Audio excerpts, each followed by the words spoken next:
We interrupt this scheduled broadcast for an exciting announcement.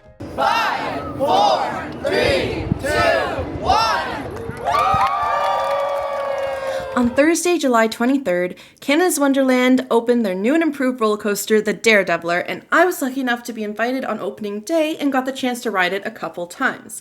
I have quite a bit to say about it, and I can't wait to get started, so let's just get right into it.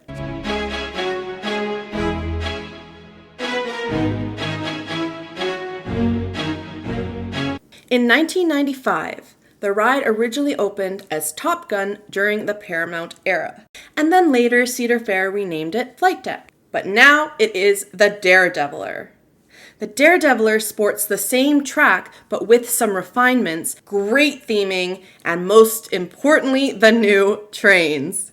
Now, I want to start off with saying, for the record, it is still a rough ride, but it is no longer painful. And the reason for this is they have these sort of vest restraints similar to what you see on Yukon Striker. And they are extremely comfortable compared to Flight Deck's older ones because your head is no longer sort of sandwiched in between two bars and it omits any head banging and ear smashing. So now you are safe to ride without that worry. So you can actually enjoy the ride layout itself. The Daredeviler is still themed to sort of an aircraft storyline, but now it takes you back in time to the barnstorming era in the 1920s. During the Grand World Expo of 1890, French inventor Etienne Vallon created this revolutionary biplane prototype, and later was piloted by the fearless Canadian stunt aviator Clara the Hawk Redmond, and guests are now being welcomed to experience this stunt plane for themselves aboard the Daredeviler. And this World Expo area will be the next big area that Wonderland will be focusing on. It was a land that the park opened with, and they really want the theming to be nice and clear. Back in the late 1800s, early 1900s, the World Expo was quite a big deal. This was the chance for all countries to come together and basically share their knowledge, culture, technology, innovation, all of that with the rest of the world. And now, with the addition of the Daredeviler and the reopening of the Grand World Eatery with an all-new menu, you can really see this theme already starting to come to life. And side note, it's probably the best food that the park has to offer at the moment, so definitely go out and give it a try. Now, moving the attention back to the Daredeviler, I kind of mentioned it earlier, but the ride is still janky and rickety.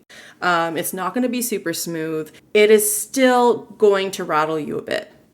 And I think that rattle really helps feel a little bit more authentic and real.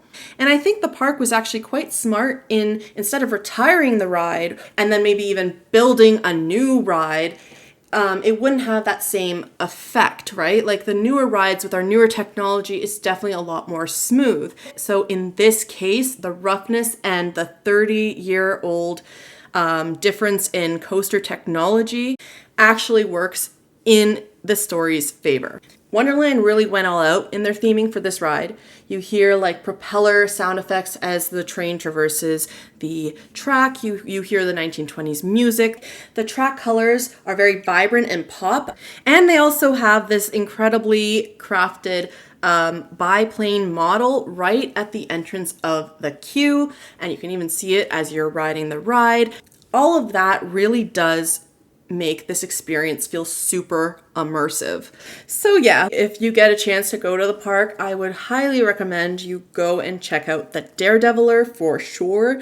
There is definitely a lot to look forward to at Canada's Wonderland. They're really trying to put so much theming and different types of thrills for everybody, not just thrill seekers. We have a lot of space to work with, I think, in this area because Time Warp has left us.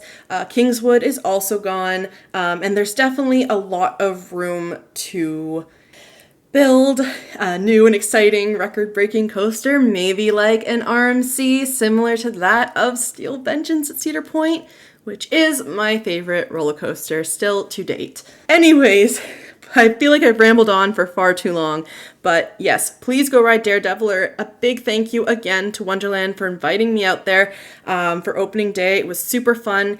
If you like all things Canada's Wonderland, if you like theme parks, if you like fun attractions throughout the GTA and other areas, please follow us here on YouTube, subscribe, and then TikTok and Instagram. These are the platforms we're the most active in. All the links are down below. Please go check it out. And yeah, if you stayed this long, thank you so much. Thank you all for watching, and we will see you next time.